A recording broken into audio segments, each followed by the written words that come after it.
Hi everyone and welcome back to my channel, or hello if you are new. I'm so sorry. Every time I say I'm gonna be consistent, I'm gonna upload a video every single week, something always has to happen, and as you can tell from my voice probably, I'm losing my voice. I was a little bit sick last week and it's still trying to, get out of my system. So I'm so sorry I didn't upload a video last week because I couldn't talk, but we're gonna soldier through today. I've kind of got my voice back. I'm so sorry if it's really annoying, but I'm here today with a video for you, so hopefully you can forgive me. Also, sorry if you can hear like a lot of banging outside. It's just really, really windy and the trees are kind of going all crazy out there. It's getting really cold now. It's getting super close to winter. Like it basically almost is winter now in Victoria, Australia, where I live, so not for me. Speaking of Australia, today we're going to be diving into an Australian case, and one of you guys actually left a suggestion in the comment section of one of my previous videos,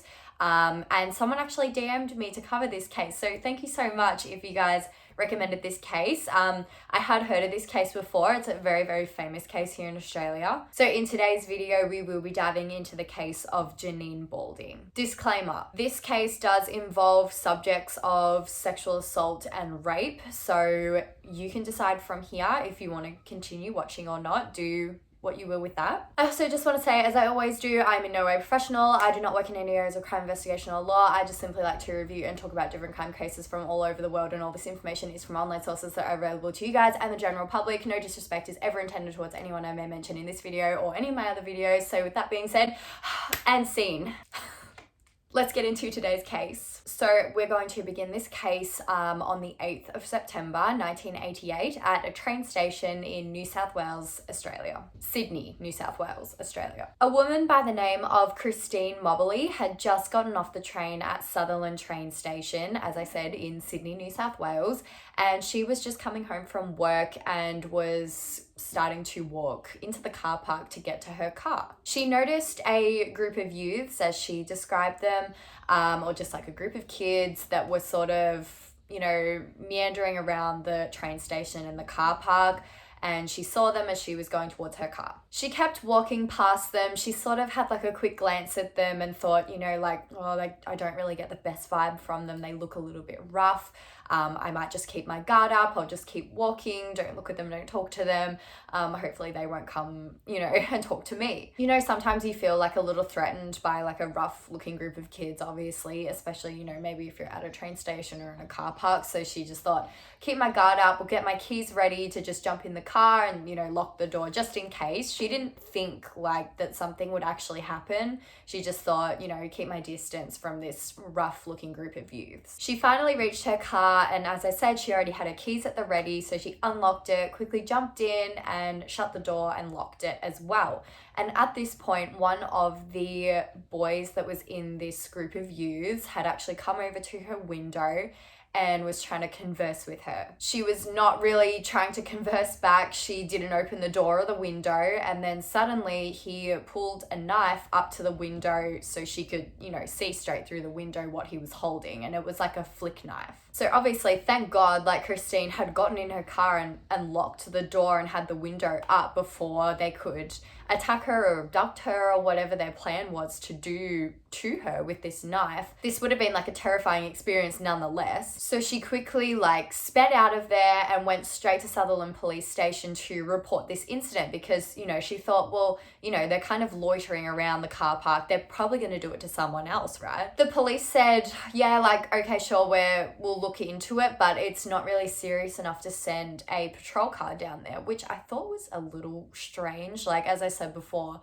if they're a group of kids sort of loitering around a train station with a knife, that's a public place. Isn't that serious enough to send a patrol car? I don't know. So then after Christine had finished up with the police, she was driving back to go home, and she had to pass Sutherland train station again on her way home. And she just had a quick look, while she was driving by, and she saw the same group of youths loitering around, mucking around, being disruptive, and they actually were talking to another woman at her car. She then realized that this woman was actually being harassed by them, and they looked like that they were, forcefully trying to put her in her own car and like harassing her. So she was like, oh my God, and like turned the car around, went straight back to Southern Police Station and told the police, look, like, you need to see me right now. I just saw those same group of yous that attacked me attacking another woman. Like, go save her now. Apparently when Christine was at the police station again, like begging to tell someone about what she'd seen,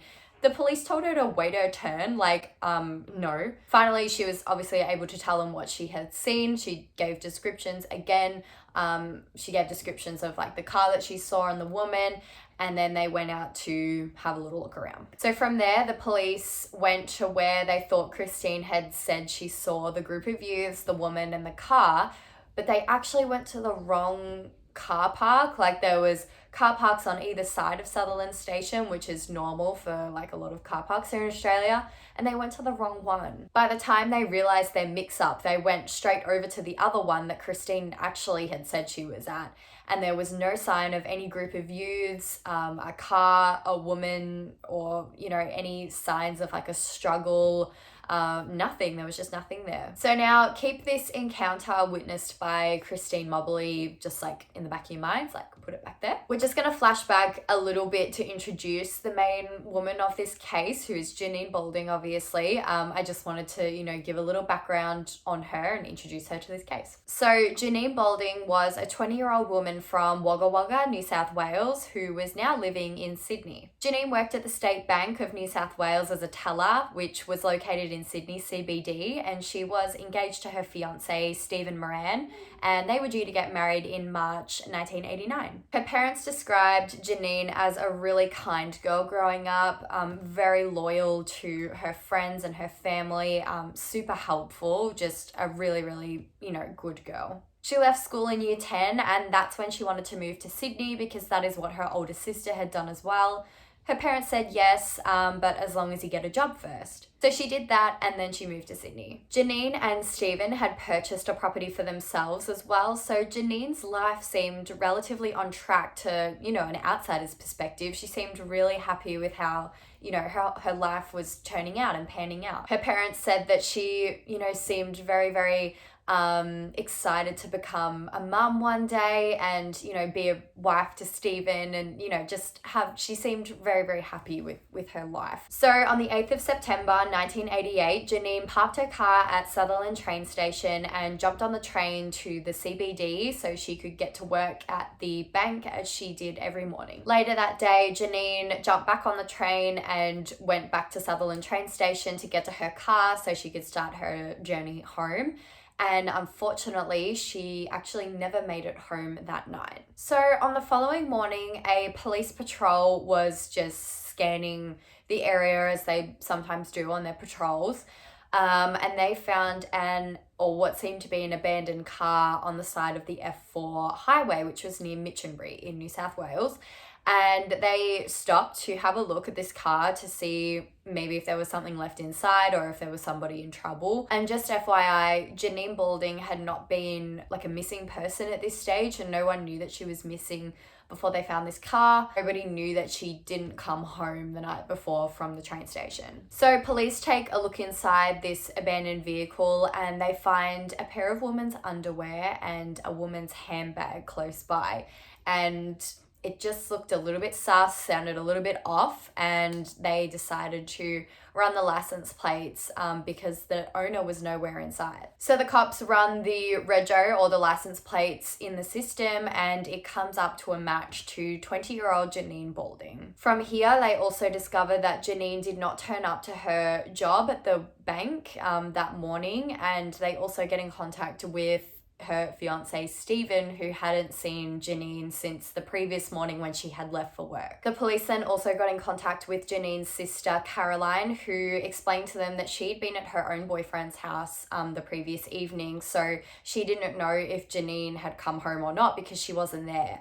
She just assumed that Janine would have come home to their apartment in Cronulla. So police then go to the Cronulla apartment to check if Janine was there, and upon arrival and knocking at the the door multiple times, they soon realized that Janine was not there, and Janine looked as though she had not been there the previous night at all, like hadn't been home. So then police called Janine's parents in Wagga Wagga to inform them and ask them some questions. They were saying, you know, look, we've found your daughter Janine's car, but she's not with it. Her fiance Stephen hasn't seen it. Her sister Caroline hasn't seen her. She's not at the apartment. Can you help us? Do you know maybe where your daughter is? Unfortunately, Janine's parents had no clue where Janine could be. They hadn't heard of anything. Janine hadn't told them that she was going anywhere. All they could do now was wait for police to call and give them updates from time to time whenever they found anything new. Which they did all the time. Police then started search parties all around the area of where Janine's car was found, because this was an unusual circumstance, obviously. So on the same day, the police actually get a call from a social worker, I believe, who was calling from the Cobham Youth Refuge Centre, which is basically like a centre that provides homeless youths like basic needs. This social worker was calling the police to report that 2 young boys had actually admitted and confessed to stealing a car to this social worker. So he or she was calling the police to say, I have 2 kids that have stolen a car.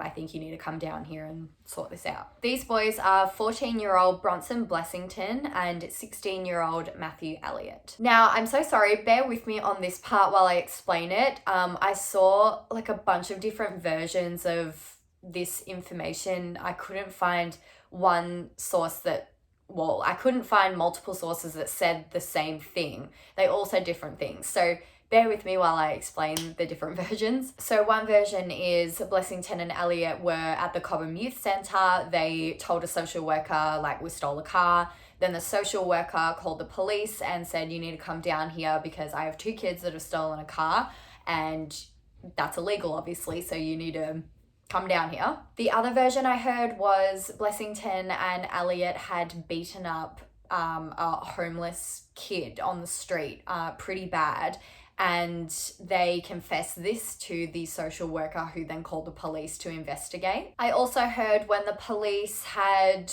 gotten to the interview room with Blessington and Elliott, apparently they unprovoked produced a knife, and in other versions I didn't hear anything or read anything about a knife, so I don't know which fits with what, but either way, the police had gotten a hold of Blessington and Elliott. They either did produce a knife or didn't, unprovoked, but they're in custody with them. So while police were questioning Blessington and Elliott, they suddenly just said out of nowhere that they knew where a missing woman's body was and that they could help the police locate it. By this stage, I think a lot of the community knew that Janine was missing because there were search parties of police out looking for her. But it was still very, very fresh. It was only the day after Janine had not come home. So police were sort of like, what? I'm fairly certain Blessington and Elliott brought it up with police because they wanted to assist them so then they could get out of their car theft charge or get out of beating the kid up, basically. I'm not sure what one they were questioning them on. Either way, they were trying to get out of a charge, I'm pretty sure, trying to bribe police, saying, if you help us, we'll take you to the body. So obviously this raised a lot of questions. Police were like, how do you know about that? Did you do something? Did you hurt her? Is she alive? Is that the car you stole? Was it hers? Obviously this opened up the case. There was a lot of questions. There's a lot of, this case is so well known in Australia, and I'm sure people all around the world know about it, but there is a lot of missing gaps even though it's so well known. So I don't know what was said in the police interviews because obviously they're not just written down in big scriptures online, so I can't tell what they said and I wasn't there. But Blessington or Elliott said that they weren't sure if Janine was alive. So the police, obviously, they wanted to, if they could save Janine's life, then they would. So they told the boys, bring us to her body because if she's alive, then we need to get her some help. Like, if there's a possibility she could be saved, then we're gonna do it. The boys agreed to show police where this body was, and off they went. So on that same day at midnight, so obviously many, many hours after their questioning, the two boys, Blessington and Elliot, had led police down to a big paddock just off the F4 highway in Minchinbury, which was right where they found Janine's car initially. The boys led police to a dam, and that is where they saw the body of 20-year-old Janine Balding floating in the water. They quickly but carefully, obviously, got Janine's body out of the water, but it was apparent that she was no longer alive. So at around 3:45 a.m, the police called Janine's parents in Wagga Wagga to deliver, obviously, the horrible, horrible news, and they were obviously devastated to hear. They both came down to formally identify their daughter's body, and it was confirmed that it was the body of Janine Balding. So Janine's body was then taken to a nearby morgue to be examined by a forensic pathologist so they could identify exactly how she died, what had happened to her that night. The pathologist concluded that Janine had died from drowning.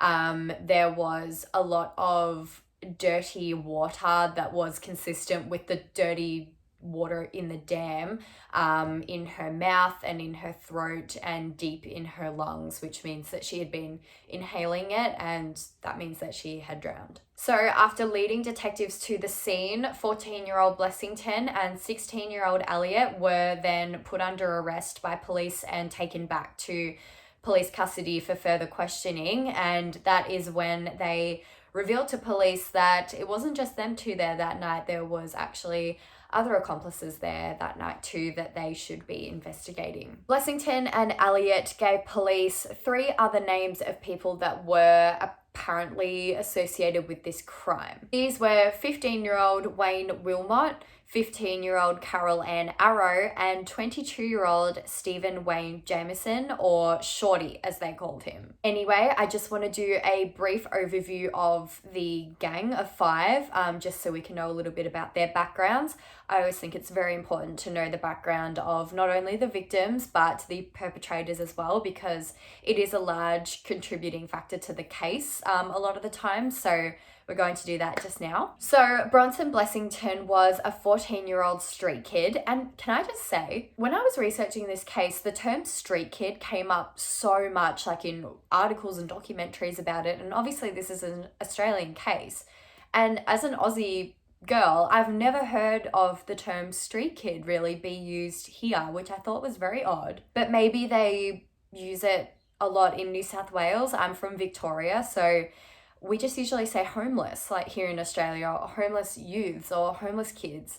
Yeah, I just thought that was interesting to note, but I'm happy to use the term street kids because that's what they do in the formal documentaries and articles, so yeah. Blessington says that his parents' divorce basically traumatized him.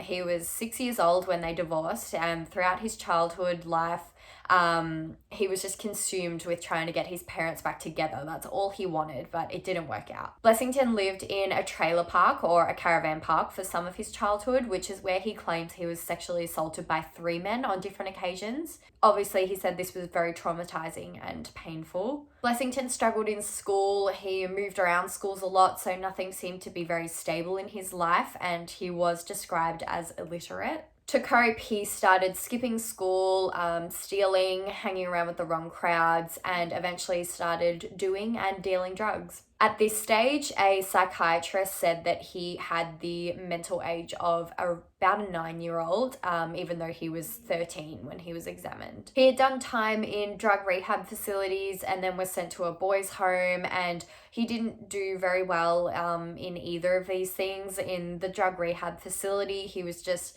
listening to stories of adults and all their, stories about drugs and wrong crowds that they had, just not appropriate things for a young boy of 13 to be hearing. And in the boys' home, he was just, not taking it seriously. He got into a lot of trouble there, was linking up with the wrong crowd all over again. So it just didn't really work out for him, and it didn't seem to rehabilitate him. After he was released, basically neither of his parents wanted him, which meant he had to go to juvenile detention centres and also live on the streets. Matthew James Elliott was a runaway and was living on the streets. He had past crimes of arson, burglary and car theft. Stephen Wayne Jameson, or Shorty as his group called him, was another street kid. He was known as Shorty because of his stunted physique. This was due to fetal alcohol spectrum, so his mother must have drank when she was pregnant with him. He had run away from home at the age of 11 to live on the streets, so he'd been a street kid for a very long time now, and he had an extensive criminal record by this time as well.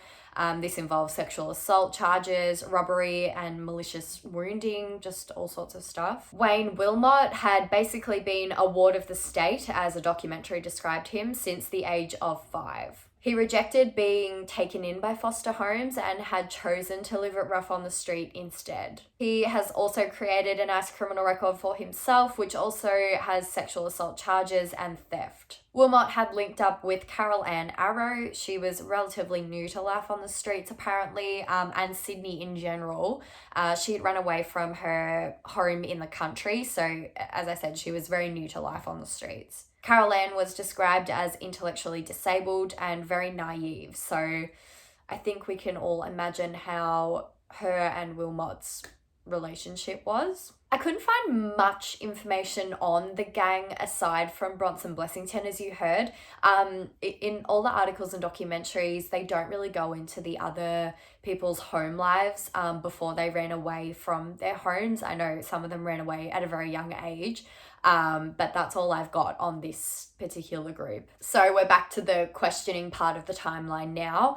The guy known as Shorty Jameson, he actually came forward to police and also admitted that there was like this group of people that were involved. So police tracked down all the members of the group, all 5 of them, and 5. They tracked down all 5 of them, and all of them deny killing Janine. They all say that they were present and like somewhat there, like at the case involved, I guess. But none of them were saying that they killed Janine. They were sort of all blaming each other. It was all very up in the air. The police were trying to figure out exactly who did what. The group were not making it easy. They were sort of making a mockery of the situation, which is just awful. From the videos I've seen of them being incarcerated while they were being questioned, they were just making very rude gestures, just making a joke out of the situation, unfortunately. All 5 of them are charged with theft, abduction, sexual assault, and murder. Jeez, what a list. So, as I said before, they all said they were present at the scene, but they didn't kill Janine. And then all of them suddenly blamed this other street kid that wasn't in custody yet, and they said that he killed Janine. The police then were like, well, okay, we got to track down this guy. So they did, and they questioned him, but he had like an airtight, solid alibi. He was actually with a social worker that night, so I don't think you could get a better alibi than that. So police were like, right, you were not at the scene at all. Someone is lying. Police were just trying to pinpoint who was actually there, since they were lying about who did what, obviously. So they brought Christine Mobley back down into the police station so she could possibly identify who her attackers had been in the car park that night. She was asked to pick her attackers from a lineup, and she pointed out Elliot as the guy who attacked her, and also the guy who she saw harassing what would have definitely been Janine Balding that night. Elliot had given the police some DNA, and that was sent off for testing all the way in the UK, and it came back confirming that Elliot was for sure there at the scene that night and had actually been one of the boys that sexually assaulted Janine. Then basically a full set of Wilmot's fingerprints were found on Janine's steering wheel in her car, so that placed him also in the car and at the scene. Police then check Janine's bank statement, and it shows that a transaction was made at an ATM in or nearby Minchinbury in a shopping centre, and this was after her death. So her card was used after her death, which means it was most likely the perpetrator. A man then came forward who was a witness and said that he definitely saw the gang there at the shopping centre nearby that ATM that night. The man said that they looked very disheveled, like they were grubby, they were dirty, they had mud on their hands and their clothes, like fresh mud as well, not just dried mud. They even had, or he said some of them had mud on their face and on their feet. So if you ask me, that's a pretty good connection to the muddy kind of paddock and dam that they found Janine in. Police then found out that Wilmot gave Janine's watch to his girlfriend, I think Carol Ann Arrow. How romantic. What a freak. And she took it. A jewelry dealer came forward and said that a guy had tried to sell him or her a ring on the same night of the murder. The jeweler described the teenager that tried to sell him or her the ring. They said that he had fresh mud on his clothes and just looked very, very dirty, like he'd been out doing something, which is exactly the same description as the guy said in the shopping centre. Later, it was found and confirmed to be Janine Balding's ring that the teenager had tried to sell the jeweler. So there's, quite a lot of evidence, even though it's sort of scattered evidence, there's a lot of evidence to compile. So a couple of months later, when the evidence was all, compiled and ready to go, the committal hearing was getting underway. Janine's mother decides to go every day to the hearing, and this is the hearing, where they describe exactly what happened to Janine and what happened, the timeline of events, and they go into very deep details.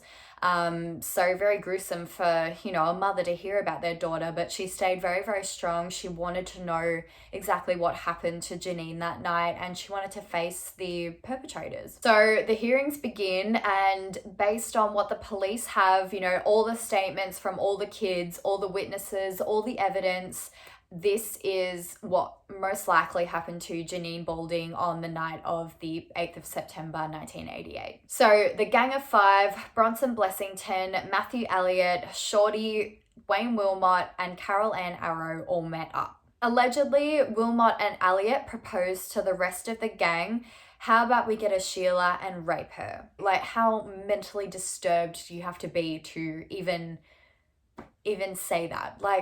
Some statements taken by the boys said that they had no intention of raping or sexually assaulting a woman that night. Their aim for the night was to steal a car. But I'm pretty sure someone in the group said that quote was brought up by someone. So I'm so sorry, it's all over the place. I don't know who said what. I think it's still somewhat unknown. But in my personal opinion, I think that quote was definitely said, and I think they had every intention of being malicious and sexually assaulting a woman that night. As we already talked about, the gang tried to initially attack Christine Mobley. However, she luckily got into her car and to safety before they could do any harm to her, and she went and reported it to the authorities straight away. Janine Balding then arrived at Sutherland train station and got off the train and started walking towards her car in the parking lot. As she's at her car trying to unlock it and get inside, the group of five approaches her and asks her if she has any cigarettes, to which she replies no. At this time, Christine Mobley is driving past in her car and looks into the car park where she was originally attacked and sees the group of five clearly harassing Janine. She thinks it looks very, very suspicious and that Janine might be in danger, so she turns around and goes back to the Sutherland police station to report it, which is when they go out to try and assist. At this moment, the group of five, or at least some members of the group, grab Janine by force and threaten to cut her with the knife. They forcefully put Janine in the back of her own car. They all then climb in. Elliott takes the wheel and they speed out of there. As they were driving, Elliott and Wilmot switched seats, so now Wilmot was driving. Janine was then partially stripped of her clothes and was sexually assaulted and raped at knife point by Blessington, Shorty, and Elliot in the backseat of her own car. While this is all going on, Carol Ann Arrow is sitting in the front seat of the car next to her boyfriend, I think, Wilmot, who was driving, and she's just observing all this going on. A woman in the front seat of the car. Carol Ann and Wilmot did not participate in the rape of Janine. I just thought it was very interesting to note how on earth Carol Ann could sit in the front seat and watch another woman get raped in the back seat while her boyfriend is driving the car. I just thought it's so creepy. Like, what an actual freak. It's so pathetic as well. So they arrived just off the F4 highway to sort of farmland, like open paddocks and land in Minchinbury. They stop the car and get Janine out onto the ground where she was raped and sexually assaulted again. She was then gagged and tied up in the fetal position, and then some of the members of the group carried her through a fence and towards a dam on the property. At least two of the boys, I'm not exactly sure who, but in the documentary, or one of the documentaries I watched, it portrayed Blessington, Shorty and Elliot at the dam with Janine. They then held Janine's face down, face first into the dam until she drowned and died. They then steal Janine's jewelry, bank card and PIN number, and then leave Janine's body floating in the dam and jump in the car and attempt to flee the scene. The car actually breaks down on the road right near where they left it. So they had to walk on foot to the nearest shopping centre. So that's why the police found Janine's car still sort of in the same vicinity, because they didn't get very far with it. They then walked to the town of Mount Ruet, which is where they go to the ATM and the shopping centre. They steal some money from Janine's bank account and they try and sell her ring. And this is where the two witnesses saw them. The man saying that they looked very, very dirty and muddy, had dirt all over them, and the jeweler who said that they looked like they had fresh mud all over them and tried to sell them Janine's ring. After this, the group then get on a train towards the city centre, which is where they all split up. Elliot and Blessington then confessed their crimes to another street kid that wasn't involved in the crime, and then they proceeded to dump Janine's bank cards in some bushes somewhere. They then steal another car and drive to the Cobham Youth Centre, which is where they then told this social worker about the crime that they had just committed. And then the police were called. The boys then mentioned to police during their questioning about the stolen car that they knew where a body of a missing woman was. Then they blamed it on the other street kid. I'm assuming maybe it was a street kid that they told beforehand. And then the police looked into him. He had a solid alibi, as we'd already talked about. So then the suspicion turned back onto Blessington and Elliot, and then therefore the other three, because they told them it wasn't just them two. So after all this evidence was laid out to everyone in the committal hearings, all five of them were then committed to stand trial. So a few months later, the trials are set to get underway. They begin, and then suddenly the group blames this other street kid. They're saying now, no, it wasn't Shorty Jameson that was there. It was a different street kid, Shorty Wells. So the trial was aborted just like that, because they had a new suspect to look into. They didn't know if they were telling the truth or not. So police had to track down this Shorty Wells bloke. In the meantime, while they're waiting for the second trial to begin, Wilmot's charges of murder were actually dropped because he was in the car with Carol Ann Arrow at the time of Janine's murder. So he technically wasn't the murderer or a murderer. Wilmot pleaded guilty to rape, abduction and theft and was sentenced to 10 years jail. Carol Ann Arrow's charges were dropped because of her serious intellectual disability, so she was just released on a good behaviour bond. Police then tracked down this Shorty Wells kid, and they soon realised that it wasn't him. It was definitely Shorty Jameson, the original Shorty that they had, based on 3 different witness statements saying that they had definitely seen Shorty Jameson with the group that night. One of the witnesses that came forward to police said that it was definitely Shorty Jameson with the group that night. He distinctly remembers seeing Shorty Jameson with the group because he had such a distinct look. Even the newspapers and the articles that were writing about the case were calling Shorty Jameson like an ape man and an animal guy, just because of his syndrome, the fetal alcohol syndrome that had made him stunt his body. So the witness said, I absolutely without a doubt know it was him because no one else looks like that, is what he said. Another woman said that Shorty Jameson had approached her on a train along with the group that night.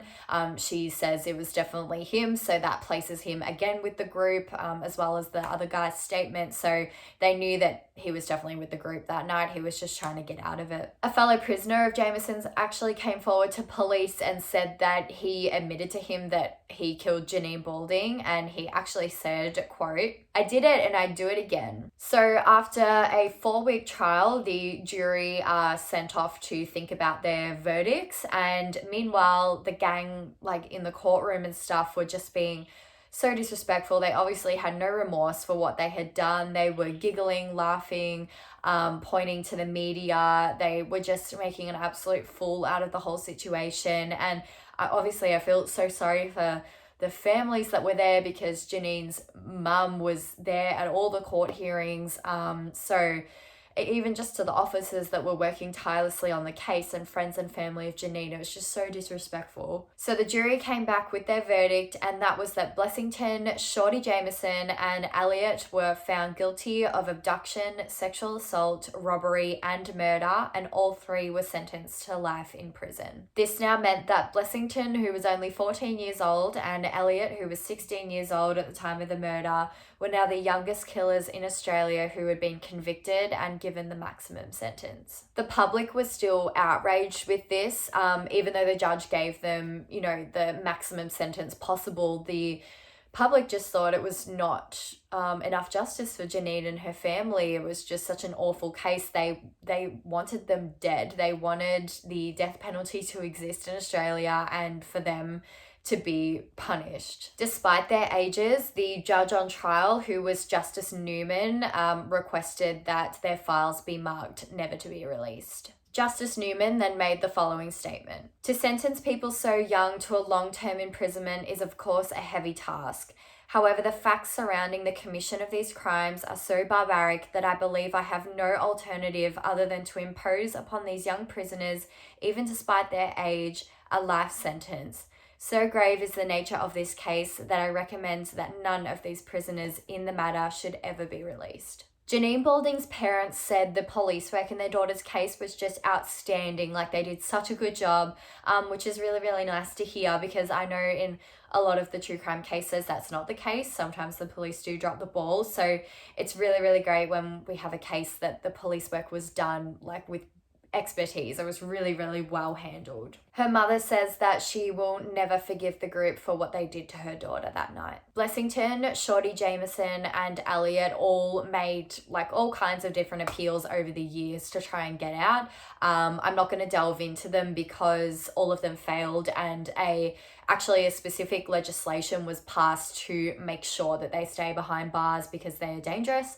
So I'm not going to delve into them because their appeals ended up being useless anyway. So while those 3 were serving their life sentences, Wilmot served 7 of his 10 years before being released on parole. He then went on to reoffend multiple times. I've heard a bunch of different things that he's done, but I can't seem to find a definite piece of information on multiple sources, so I don't want to say incorrect stuff, but apparently he's attacked, sexually assaulted, and raped women since being released, and is one of the state's worst sex offenders. While being behind bars, Wilmot was actually even kicked out of the sex offenders program because he just couldn't control himself apparently, and people say that he just should never be released because he is such a dangerous inmate and he's dangerous even supervised. He tried to get the right to have his identity hidden so that he could have more safety in prison and out of prison when he was trying to be rehabilitated, but they denied that. And thank God they didn't give him that right, because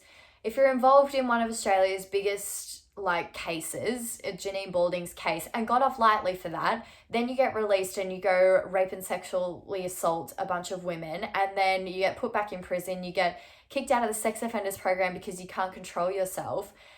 Why would they give you the right to have your identity hidden? You're obviously not even trying to make a comeback in society as a better person, a rehabilitated person.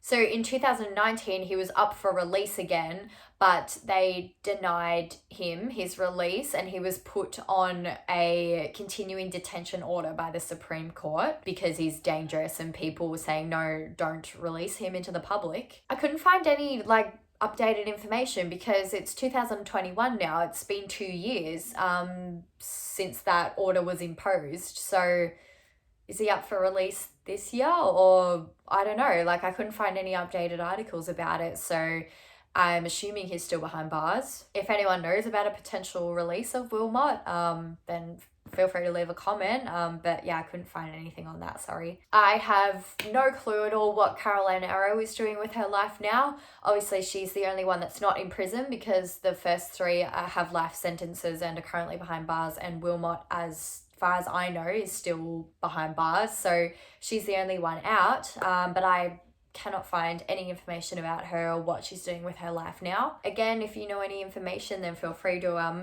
leave a comment down below, because I'm so sorry I couldn't find anything on her life. And that actually brings us to the end of this case. It was quite a hard and chilling one. I can't imagine how frightening that would have been for Janine, so I send my love to Janine and the family and friends and everyone who worked on the case. A few years prior to Janine's murder, there was another case that happened in Sydney, New South Wales, Australia. It had a lot of similarities to Janine's case, and that was the Anita case. I'm sure a lot of you have heard about it. It is also a very, very well-known case in Australia. So I know a lot of YouTubers have already covered Anita's case, but I would be more than happy to cover it as well if you guys were interested, seeing as though it happened around a similar time, just a couple of years prior. Thank you so much for watching my video today. Be sure to give it a like and subscribe. It's free. It really, really helps me out. And I hope you have an amazing rest of your week. Bye.